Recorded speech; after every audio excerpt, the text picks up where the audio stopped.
You need to have a valid subscription to add or change the name of your institution or categories for ultrasound reports. If you are not subscribed, watch the tutorial on how to purchase a subscription. You need to log in as admin IT. If you have not created an admin account yet, watch the tutorial on how to register a new admin IT user. Log in with your admin IT account and go to admin page. Tap shopping bag icon.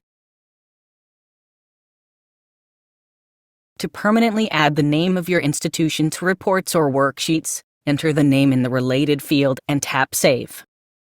To permanently add a category for breast ultrasound reports, enter the name of your category in the related field and tap Save. To permanently add a category for thyroid ultrasound reports, enter the name of your category in the related field and tap Save. To permanently add a category for gynecological ultrasound reports, enter the name of your category in the related field and tap Save. Make sure to log out of your admin account to protect your saved data from unauthorized changes. That's it. Now your reports and worksheets will automatically publish the name of your institution and the ultrasound categories for the applicable exams.